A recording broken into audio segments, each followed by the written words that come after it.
Hey, I'd like to spend a few minutes and talk about a very serious subject that affects all people. But I'd like to direct my comments to young men and young women.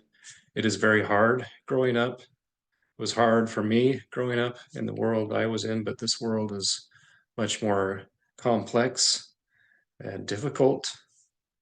So I'd like to share a few things about our mental state. It's a very serious subject, and I wonder, does it take just as much effort to keep yourself in shape mentally as it does physically? Physically, I spend a lot of time training and trying to stay in good shape.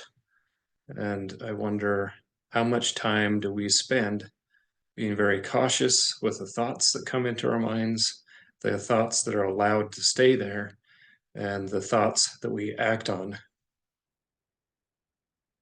I know there's many that suffer with constant feelings of being depressed or having like a black cloud that just seems to hover over you. And I know this is a very serious subject, and um, it's a subject that I've had, I think everyone that is human has had, and some have it to a greater degree. But is there a case where you can turn a black cloud into a cloud with a silver lining? Is all of these feelings an opportunity to grow? Does every cloud come with that opportunity? For example, like if something very traumatic happened in my life and I was let go or I lost a job, that's very traumatic and it can create a lot of kind of almost depression. Um, but if I use that, can I go out and possibly even find a better job? So it was actually a good thing. So a lot of times it's how we frame each of our situations. I think the first thing that I try to do is I feel these awful feelings, I try to examine my life. Are there things that I am doing that are harmful to my soul? Are there things that you're doing that your soul is saying, stop? Your soul is screaming out, stop. Your soul is in pain. I'm I am being hurt. I have There's a problem here. And I know some creates even bad habits that happen that can constantly tell you you need to stop, you know how to stop, you can stop. God can help you with this. The other day I was in the basement. I've got a set of weights, dumbbells, barbells, and all kinds of stuff. And I was in the basement doing some deadlifts. I have a lower back that's given me problems for a lot of years, and a lot of times, if you do an exercise correctly, like deadlifts, it can help strengthen that lower back. And so I had warmed up. I had put 135 on the bar. I had done quite a few reps there, and then I put on additional weight. I put 225 on the bar. For me, it's not a max, but it's a good workout weight. And I had done a set of 10, and then I was going to a second set. And about halfway through, I felt something very strange in my back, and it was like a muscle pull, or it was not what should be happening. And so I stopped and I put the weight down, and I did something else. And so I stopped doing what I think could have caused greater injury. I A lot of times, power lifters or bodybuilders or whoever, a lot of times they'll just continue and say, well, I'm just going to finish the set. Don't do it. If something's hurting, I was sore for a few days, but I didn't have a great injury that took months to recover from. If you're doing something that's spiritually causing you pain and suffering, stop. Don't continue to injure yourself. There are also other things that could cause these clouds besides just internal things that we're doing. Maybe it's some friends you're hanging out with that during lunchtime they decide they're going to sit somewhere else and they're going to avoid you. that causes some grief. Friends are important at that age. You know, how much happiness, though, do you want to hang on a friend? If that's the case, try not to take it personal. Go eat in your car. Go eat somewhere else. Make new friends. Don't make your happiness dependent on a friend and their outcome. I know my son put a lot of his happiness at first on friends that were very flaky. And that's when I stepped in and said, on the weekends, we're going to go do stuff every single weekend. And the evenings, we'll do stuff. Um, and I took that spot for a long time, and I still do. And now he has friends that are a little more consistent. And if he doesn't have a friend, he's learned he doesn't wait for friends to go to the gym and work out. He goes and does it on his own. Parents, mom or dad, are they down on you all the time? It's like, I can't do anything right. Well, is that the case, or are they just trying to help make you a better person, more independent person? But in some cases, they could be doing things that are harmful, that are constantly putting you down, making it personal. I know have some experience with that. Years ago, I went on a river trip with my son. We had a great trip down the Grand Canyon. I met two Navy SEALs, and I was very excited to get to know these two guys. They were cool guys, just really tough dudes. And I was telling my dad about this, and he said something like, "Well, why would they want to know you?" um, you know, just brush that stuff off. You can defend yourself. Dad, that was rude. Is that what you really meant to say? I mean, come on. So we all have different levels of that kind of difficulty. Let's say you didn't make the basketball team. You spent months and months and months training for this, and you find out you didn't make the team, and somebody else made the team that was less talented than you. So it felt like a political decision. How does that affect you? Yeah, it's going to make it very difficult. You're going to have some emotional trauma from it.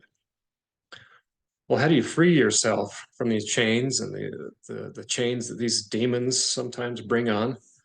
A lot of times, just knowing how to unlock those chains. Sometimes it takes someone with a torch to come in and cut some of those links away from you. Sometimes it's your parents saying, "Hey, this is a chance to improve yourself. Let's try again next year. Let's move on. Let's move up." Uh, but what you don't want to do is sit in that darkness and act like you're defeated. Don't ever think about ending things. That is not the answer. It's a permanent solution to a temporary problem. Don't ever lose hope. It will get better. Keep moving forward. You're not alone. God is there. Ask him for his help. He will be there for you. To prove to you, we've all been through this. I went back in my journal. I have an entry from 1994, which is like 30 years ago. I was 23 at the time, and I don't have to go back that far. I can go back just a short time to talk about trauma, emotional trauma. But in this case, I did want to go back that far to kind of show you we all kind of go through that stuff. And the time, like I say, I was 23. This is the entry. Today and the past couple of days, I've felt as if a negative, degrading force was following me around, looking for any opportunity to sink me into despair. And then in that frame of mind, I went on a date with a lady that ended up being my wife, current wife. I didn't know at the time, and two friends and their dates. And we went bowling, and that was even more humiliating. It was just an awful event. And then we went to a hypnotist show. And instead of the conversation in between things being easy and enjoyable, it was difficult, awkward, and unnatural. And one thing I've always felt like I was able to do well is put people at ease, have easy conversation, enjoy people. And when that gift left, I felt like I was totally worthless. So that's the end of the entry. You know where the feelings like this come from. Well, when someone like that, when the devil or anybody sends those kind of feelings, Make him pay for doing it. Do something good. Doing good things is like pouring salt on a slug or a snail, if you've ever done that. It just makes them foam up. They hate it. Probably deadly to them. It's the same thing it goes with the devil and his demons. If they inflict something on you, make them pay for coming. Make them regret for coming to your room, to your life. So even if it's something as simple as get up, clean up your room. When that's done, go and do something else. Find something else good that you can do. Go clean up the dishes in the sink. Go help your mom with something. Hey, mom, what can I do to help? Take the garbage out. But that's temporary. Let's sit down. What else can you do? What are some good things you like to do? Well, I like to work out. Well, go work out. I like to run. Do that.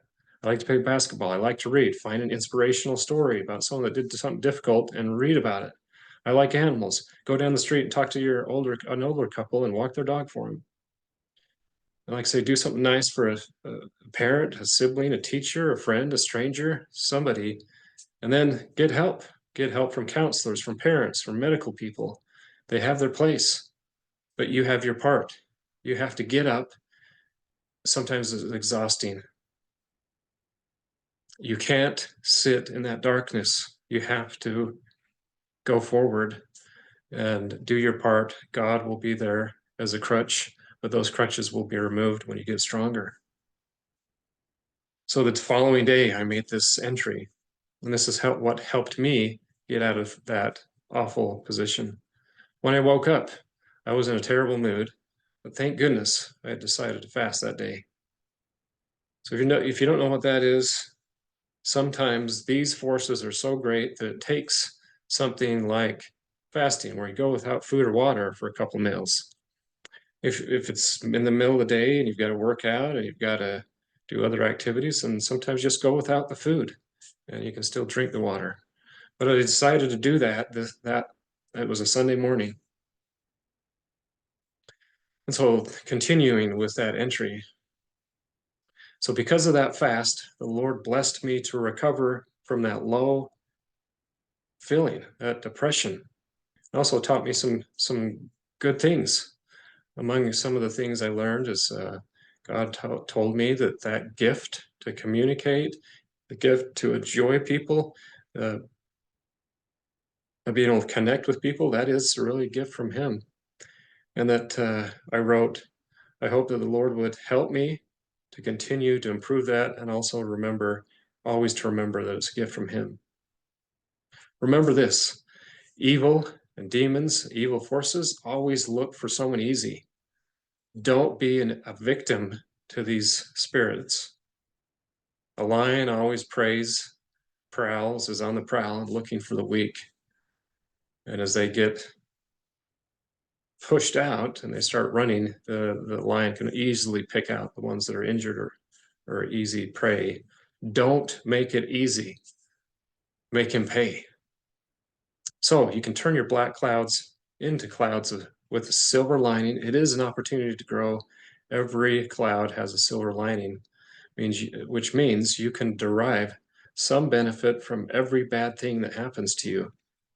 Don't worry, be happy. The sun will come out. The clouds will depart. Thanks.